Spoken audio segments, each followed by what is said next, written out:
Hey everyone, just wanted to pop out quickly and say thank you for joining us on this video. And if you're new, thank you for joining us on this channel. If you're already subscribed, thank you very much. If you're not, then make sure you do. Also, apologies for the mic quality on this video. Again, we do have a new mic sorted, but haven't figured out how we use it yet. So we're leaving that for today. Anyway, thank you for clicking on this video and I hope you enjoy. Popularized, feared, and in some cases even revered by unconventional thinkers, the theory of a secret shadow government obsessed with the enslavement of humankind and the eradication of free thinking is one of the most well-known conspiracy theories in the world. But many people on the outside looking in tend to miss out on a lot of crucial information. Interestingly, a survey in 2013 found that 28% of Americans believe the Illuminati still exists and actively influence the result of presidential elections. Given the harshly conflicting opinions on this topic, it seems that achieving any kind of discourse in this area is more or less impossible. With that in mind, the point of this video isn't to prove or disprove the existence of the Illuminati. Instead, we'll be taking this opportunity to talk you through the unbiased history of not only Illuminati conspiracy, but also the history of the society itself. No matter what you believe in regards to the Illuminati existing today or any current world influence it may have, there is absolutely no denying that the Illuminati at least used to exist. The real-life Illuminati was founded on the 1st of May 1776 by Adam Weishaupt in modern-day Germany. The society's original goals were to counter religious influence over public life, remove superstition and expose abuses of state power. When writing about the formation of the Illuminati, Weishaupt said the order of the day is to put an end of the machinations of the purveyors of injustice to control them without dominating them. Despite the Bavarian Illuminati being the original group to sport this name, there have been several other societies and associations that have adopted the Illuminati name both in reality and fictitiously. The original Illuminati was actually incredibly short-lived, and along with other secret societies such as Freemasonry, it was outlawed by Elector of Bavaria Charles Theodore on the 2nd of March 1785, less than 9 years after the Bavarian Illuminati was formed. Because of this, the Illuminati crumbled and disappeared. Theodore made the Bavarian Illuminati illegal due to pressures from the Catholic Church, but the Illuminati's main downfall was the fact its presence was no longer secret. Members of the Illuminati did manage to infiltrate government positions in Bavaria, but a loose-lipped approach from some members meant the society's existence quickly became common knowledge. But is it possible that the Illuminati survived the wrath of the elite Bavarian society? In short, yeah, it's completely possible. By the time Theodore enacted his new laws on secret societies which resided in Bavaria, the Bavarian Illuminati had already extended their influence into neighbouring countries and states. Thanks to a man named Adolphe Neig, the Illuminati began to rapidly recruit new members from 1780 onwards. The Bavarian Illuminati was also steered towards an agreement with the Freemason Society of Germany by Neig in 1782, which meant they were able to gain footholds in South Germany, particularly the city of Aachen and Austria. Even though they had been flushed out and more or less eradicated in Bavaria, it isn't impossible to believe that they could have continued to exist elsewhere. Plus, how can you outlaw secret societies? If they're as secret as they claim to be, how would you know they're there? The idea that the Illuminati survived its death in 1785 originated much earlier than most people realise. Even some people at the time believed they hadn't disappeared entirely. The first published book speculating the prolonged presence of the Illuminati arrived in 1797 and was titled Memoirs Illustrating the History of Jacobinism by Augustin Borel.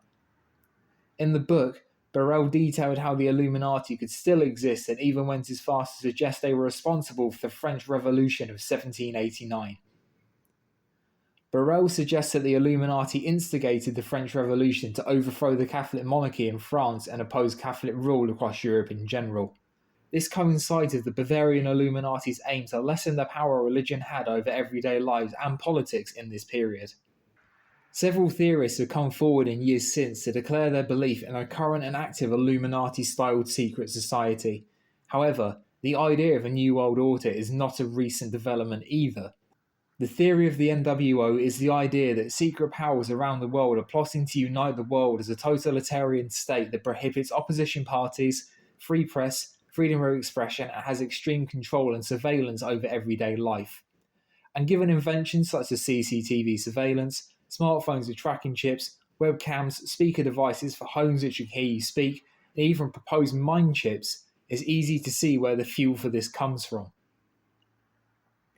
But one issue with the totalitarian theory is the fact that we're in the world that keeps getting new countries rather than seeing existing ones merge. Totalitarian states such as Nazi Germany and the USSR have fallen, while other once powerful nations, including the Ottoman Empire, Czechoslovakia, and Yugoslavia, to name but a few, have all divided into smaller nations during the Illuminati's proposed lifetime. Alternatively, nations or states that used to exist, such as Gaul, Normandy, or Circassia, have all been absorbed. To most, these changes are just consequences of conflicting geopolitical interests in Europe, but could a secret society really be pulling the strings? Skeptics argue that these changes are evidence against the existence of a totalitarian shadow government, as if their alleged power, the Illuminati would surely be willing and able to keep these states alive. On the contrary, theorists also argue that this could be mere distraction tactics from the Illuminati to stop people focusing on other things happening in the world. Whether you believe in it or not, one big problem with the New World Order being connected to the Illuminati is that the Bavarian Illuminati stood for the exact opposite of what NWO hopes to achieve.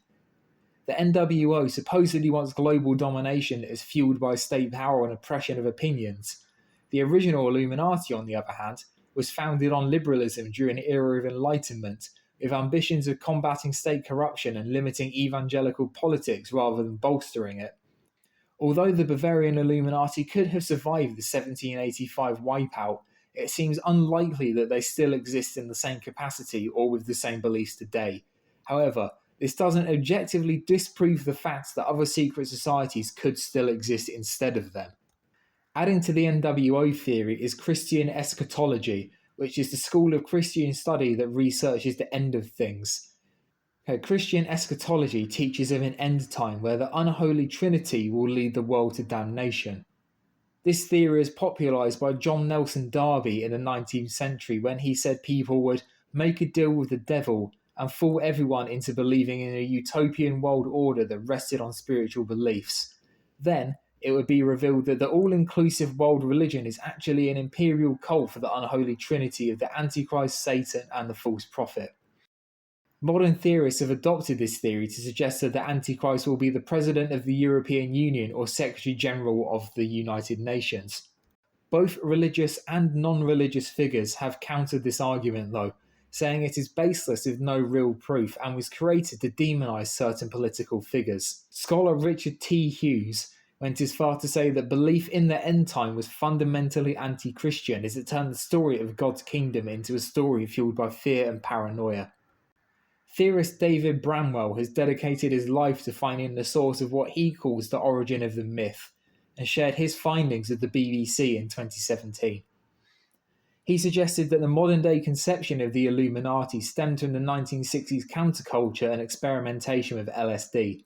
Bramwell claims a man named Robert Anton Wilson wanted to cause civil disobedience by spreading fake news. He apparently did this by disseminating misinformation through all portals, through counterculture and through the mainstream media.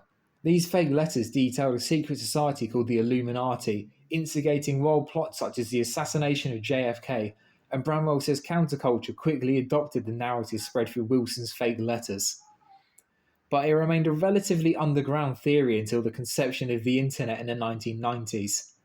The Illuminatis trilogy was written by Wilson and won the Prometheus Hall of Fame Award for Best Classic Fiction in 1986, and by Wilson's own admission it was intended to poke fun at conspiracy culture. Here's a direct quote from Robert Anton Wilson. After investigating the Illuminati and their critics for the last 30 years, I think the Illuminati was a short-lived society of free thinkers and democratic reformers that formed a secret society within Freemasonry, using Freemasonry as a cover so they could plot to overthrow all the kings in Europe and the Pope. I'm very happy that they succeeded in overthrowing all the kings. I just wish they had completed the job and gotten rid of the royal family in England too, but they did pretty well on the continent. I'm sorry they haven't finished off the Pope yet either, but I think they're still working on the project and I wish them luck. Regardless of whether the Illuminati exists or not, secretive societies do definitely exist all over the world. Two examples of these power-seeking societies include the Skull and Bones Society of Yale University and the Oxford Society at the University of Oxford. 13 of the last 16 UK Prime Ministers were members of the Oxford Society, meaning they've occupied 10 Downing Street for 60 of the last 77 years. On top of this, the 2015 UK general election was battled out between David Cameron and Ed Miliband, who were not only attendees of the same university, but were both members of the Oxford Society and were even in the same class. Meanwhile, the Skull and Bones Society, which is also referred to as the Order 322, has produced no less than 3 US presidents, 6 Supreme Court members, and other influential Americans such as Walter Camp, James Angleton, Harold Stanley, and Arthur Hadley. Are these societies just skilled and very successful recruiters, or is there more to this than meets the eye? But all of this has hardly touched the tip of the iceberg. There are so many other areas we could and perhaps will talk about in the future that are worthy of having entire videos dedicated just to them. Regardless of whether you believe or not, the theories about a wider secret world government with hidden intentions aren't going anywhere anytime soon.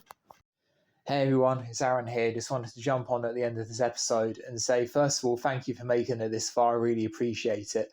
Also, just a quick apology for not uploading in so long. It's been a pretty wild ride for me the last couple of months. I had my first book published back in February. I started a new job. I've moved into a new flat.